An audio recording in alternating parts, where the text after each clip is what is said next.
สบายดีพี่น้องปองปายสุขุสุกคนมื้อนี้ก็บ่าวคนใจกับบ่าวคนใจพามวลก็สิมาทดสอบผลงานล่ำเนาะชื่อก็ล่ำว่าเมียเขาคือสิเล้าใจว่าซั่นปะจักไปคิดได้จังไดจังว่าอยากแต่งเป็นชื่อก็ล่ำว่าแนวนี้เนาะพี่น้องเฮาสิม่วนหรือบ่ม่วนก็พังเบิ่งเด้อพี่น้องเด้อฝากกดไลค์กดแชร์ฝากกดติดตามบ่าวคนใจพามวลเด้อพี่น้องช่อง YouTube บ่าวคนใจชื่อว่าคนใจพามวลพี่น้องวันนี้สิเริ่มเลยเนาะ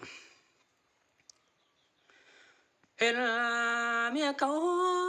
คืองามแท้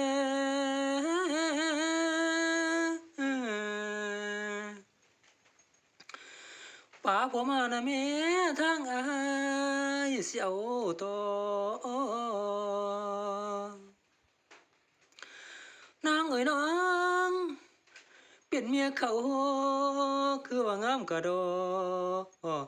อยากขอเข้าหน้าห่วมน้ำอ้ายนี่คิดอำลำน้ำตั้งแต่เมียเขาคิดจะเอามาสมอ้ายจมน้ำบ่เคยได้คิดน้ำลายจุดเป็นไข่หนาวไหนไข่บ่สวงไข่บ่สวงไข่ย้อนความเป็นห่วงน้ำเมียเขาอยู่คู่มือมันต่ำตื้ออยู่บ่เศร้าโอ้ย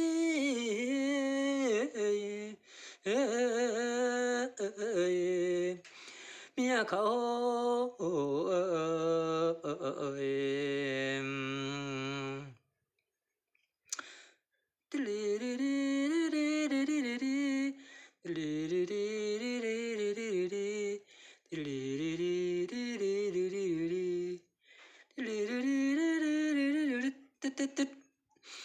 เป็นเมียเขาคือว่างามแท้ล่ะกินยังมาหน้าตาคือสดใสตัวน้องสั่งว่างามสวยหลายคิดอยากได้เมียเขาเป็นเมียเฮาน้องเจ้าเอาสองได้บ่ล่ะการด่าตัวน้องว่าจังใดเมียเขาคือว่างามถึกใจ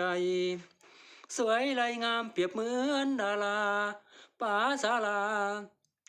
สาระอาป่าผัวมาพี่คนผู้ดีจังน้องจังน้องป่าใดบ่นางเป็นแม่หางให้เผาย่างมาหาอายสิขลาสาแต่งงานกับน้องเนื้อทองตัวน้องว่าหางยาบ่ป่ามาทางอายบ่ว่าหยังเมียเขาอายนี่ฮักจริงจังภาคความหวังกับน้องสิได้บ่ยามมาพอเมียเขาคืองามเด่นอายอยากเห็นคู่มือมันต่ำตื้อหน่วยใจคิดยากได้เป็นคู่นอนสมพันแรงลมจมน้ำแรงเศร้าคิดอยากเอาเมียเขามานอนกอดคิดตลอดอยากกอดอยู่เสมอยามใดน้องสิป้าผัวเธอ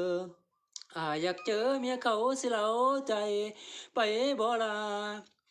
บ่ละลอยผัวมาพี่ลอยมาเล่นมากลีน้ำอายบ่นออยากพอคือสิมวนในใจคันสิไปกับสายให้ว่ามาเด้อน้องเนื้อทองหากน้องสิลอยจอบให้น้องตอบกับอายมาเลยนะทางอายพร้อมอยู่ทุกเวลาลอยผัวมาอายนี่ก็ยินดีมีสินหาให้ป่าไว้ข้อหนึ่งข้อที่สามลึกถึงป่าไว้ก่อนตีสินข้อนี้คือเพิ่นว่ากาเมข้อที่สามนั้นเด้คอยป้องเอาไว้ในใจอายอยากขอถือสินสีข้อที่สามจังสีตัวอายบ่ฮับเอาย้อนหักเจ้าย้อนหากเจ้าจึงได้ปล่อยปลาสินคิดจะกินเมียเขาคิดบ่เศร้าเมียเขานี่